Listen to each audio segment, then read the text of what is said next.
Hello, and welcome back to our live coverage of the debate for Secretary of Agriculture. The debate has just wrapped up, and needless to say, for viewers that just watched the whole debate, there are plenty of discussion-worthy moments.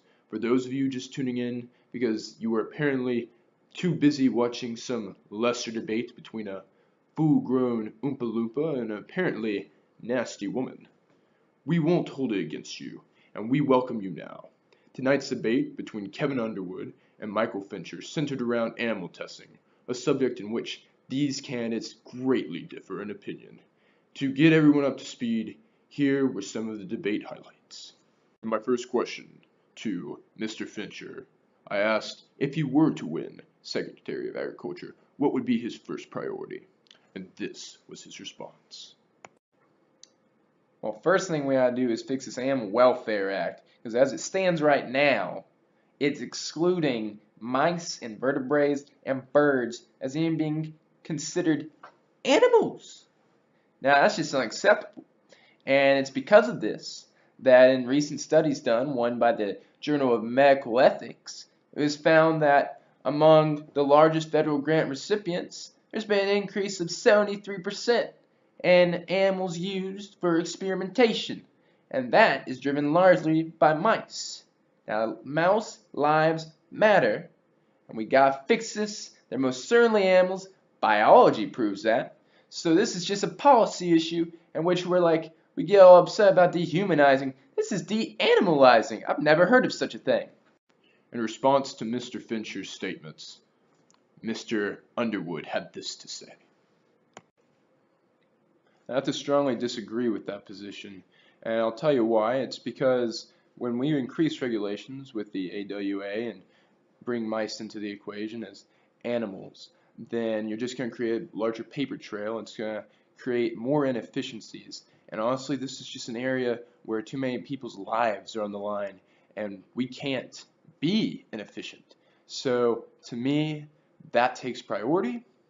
And you look at Britain, and you see what they're doing, and their own House of Lords committee has said that they have the strictest rules in this area, and one of the things they have to do is get 3 different licenses for every experiment they want to do and make sure that they document that they have the lowest degree of sensitivity and are meeting the absolute minimum number of animals that they need, and all these things accounting for them are just unnecessary, and it's not really helping the animals that much, but it sure is slowing down the progress for humans. In my first question posed to Mr. Underwood, I asked how he would quantify human life relative to animal lives, and this was his response. Now, what comes to mind for me is a study being done at King's College right now in which they're using 21,000 mice just for the subject of Parkinson's. And that's a lot of lives, a lot of mouse lives. Don't think I don't understand that. But we're talking about Parkinson's. My uncle, he has since passed, but he had Parkinson's. And I think about him. I think about how many mouse lives I would give up to have him back, and if we have to get rid of every mouse that's ever been on this earth, I'd do it. I think putting a price on a human life is an impossible thing to do, and when we have to compare it to a life that is not human, it is infinitely more valuable. That's my position. Right or wrong, you don't have to agree with me, but I will stick to that. In response, Mr. Fincher had this to say. Now, I can appreciate what my opponent's trying to say, but let's recognize that we're not just talking about animals dying in the name of science and human life. We're talking about animals being born to suffer, suffering intense pain so that they wish they were dead, not getting that mercy for a long time, and finally just being killed off.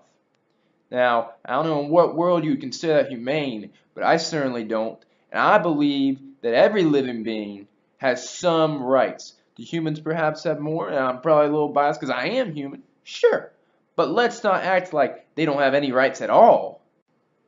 I then asked Mr. Fincher to give his views on the legitimacy of animal testing as it pertains to its real significance to medical advancement. Well, my opponent might just step short of saying that animal testing is the end-all be-all of science, and we can't solve any medical mysteries without it. Well, I tell you that we simply, in the words of a John Hopkins professor, we're not 70-kilogram rats. So the realities are that we have many other methods, like many cells in a petri dish, in which we can use those to get similar results. And so I recognize that there's sometimes that you just need more complex organisms, and in that case, human health must come first. But let's not race to that option. Let's make that the last option, and let's try to limit the amount of times that we just race to that. In response, Mr. Underwood had the following to say. I gotta say, that's quite a revelation. You know, I woke up this morning and I thought to myself, I'm the equivalent of a 70-kilogram rat, for sure. So I appreciate you pointing that out. But that's simply very dismissive of the much larger fact that we have a great deal of DNA that is similar to rats. Of course, it's not the same, but that doesn't mean that it's not perfectly legitimate. I mean, we can't just go from a petri dish of cells to testing on humans. Because I mean, we talk about the things that we hate that happen to mice, but if we take them out of the equation, that's happening to humans. I don't think in anyone's right mind that's a better situation. In closing arguments, Mr. Underwood had this to say. Yes, I just wanted to say that before my opponent gives his closing argument, he's probably going to tell you all the horrible, torturous things that are done to animals every day, and it's going to really pull at your heartstrings. But I want you to remember that the alternative is that there are horrible things that happen to people because we're too slow to solve their health crisis, and some of their pain could have been averted. And I'd also like to mention that this isn't what it was 30 years ago. We're not using cats or dogs or primates so much as we're using mice or fish even. And it's truly so less severe. We use more, that's true, but it's so that it can be less severe with each animal. I mean, the Parkinson's experiment that I spoke of earlier, they give the mouses sedatives, an anesthetic, and a painkiller when they're doing various things like inserting a wire in the brain to look at neuron transmissions. And that's honestly as humane as it can probably get for a tiny little mouse. So guys, let's not limit our scientists anymore than we have to. Let's give them the chance to progress science and progress our health. May God bless America. Vote for me. In the final closing statement, Mr. Fincher said the following. Yes, my opponent just spoke on how we're really so humane with these animals and how we sedate them with anesthetic and give them painkillers.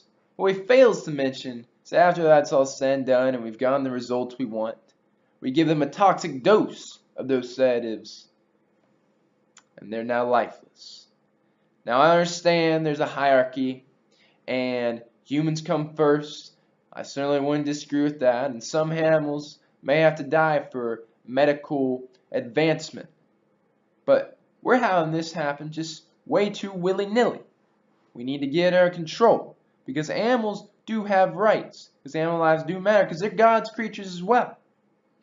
So, let's have a measured hand, and I promise to be that measured hand. So God bless America. Please vote for me.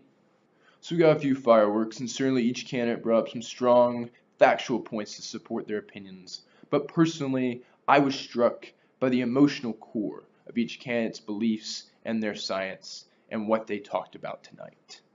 Mr. Underwood spoke especially passionate when discussing the research of the Parkinson's disease, especially as he connected it to his own family history. And of course, Mr. Fincher was extremely impassioned throughout the night as he spoke of the suffering of animals. It's a value of science we don't often consider, but it's there. Emotion. So, with that, as you go to the polls this November, I'm sure they would like me to remind you that you must not only think with your head, but with your heart, because this is a matter of science. And with that, as they so strongly demonstrated, it's also a matter of emotion. Good luck, and God bless America.